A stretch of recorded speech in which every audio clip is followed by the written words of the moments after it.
Bob Pearson of WTO Group, and he's formerly from Dell. A lot of my smartest friends worship this guy. He talked about 10 key trends in marketing. What gives? Well, Pete, what I was talking about today was the move is actually from big data to small data excellence. So it's very easy to ingest big data, but that's not our answer anymore. We have to actually look at what are the small data filters that actually give the insights in the market that matter. So for an example, I was talking today about Greenpeace. There's only a couple thousand people in the world that actually have ever done anything for Greenpeace publicly. Well, if you actually scrape all of it and you can see exactly who they are, you can actually now track what they're saying. You can do the same thing if you were looking at IT professionals.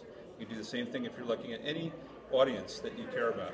So in the future, a brand will have maybe 50 filters that it uses depending on what it needs to know. It may be looking at a category or a competitor or an attribute or an issue or a particular country, and using the right filters will give the right insights. So that was one example. Another one was actually, when you think about how our brains work, our brains actually think in very finite terms, which makes the world easier to understand. So for any brand, there's only about 200 to 400 questions that people can ask about the brand. There's only 77 questions that we ask when there's an issue. There's only about 15 words or phrases that actually drive us the majority of the time to a story in search. There's roughly about 50 influencers that drive the majority of the conversation online.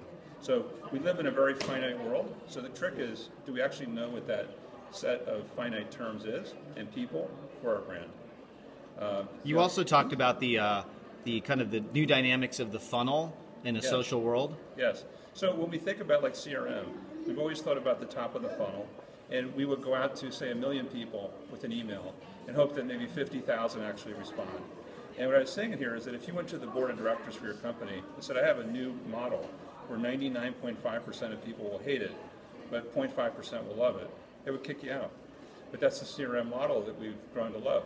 So now what you can do is you can take the top of the funnel completely out. And if you use social graphic analytics, we can see who the top 100, let's say the top 100,000 people are who actually are totally on board with who we are for the brand. We can see what their interests are. And then as we give them content, they lead us to the like-minded people. Well, once we actually then track that group, we get to the 1 million people that matter for the brand relatively easily. It's in an earned media way. It's a social database, so we actually don't have to store all this in a way that we did before. And we can actually be very relevant to our customers.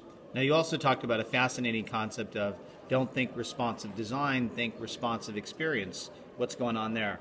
Yes, well, Pete, that's something that, when you think of the mobile experience, more than 50% of content today is already absorbed through the mobile phone. And so when we think of the way we used to look at search, if we were in the top 3 queries, we thought that was a victory. Now, if you're in the top 3, it's actually irrelevant. And so what matters is, do you get the content that you need when you search for it on a phone? And that's responsive experience. So we have to rethink and say, is the right experience there every time?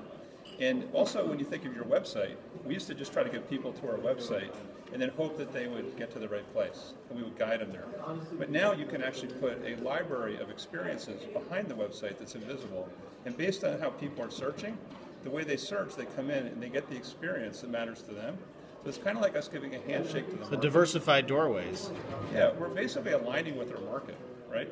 So I think when customers know that you understand them and you can align with them, they respond better. They stay longer, they comment more, they like more. And we just see this over and over, that when companies make that effort, it really does matter to the results. Anything else? You're still under 5 minutes. I was talking also about how earned media will make paid media smarter. And so when we look at that, earned media is really our customers saying what they believe in. And shared media is how they're acting, and owned is what they do when they come to us. Paid media is something that we do, but it's not based on necessarily knowledge of our customers. So in the future, we're going to be looking at what earned media is telling us, and ESO will make P smart. But why do you see, so you don't see shared as part of earned, or do you think it's important to kind of splice those two apart? I see them as related but different. So earned I see as like the wild. This is where our customers are just out there doing whatever they need to do. Shared, they're coming into a little bit more of a controlled experience. So they've made a commitment that they care about our brand. That's why they're in our site and talking about it.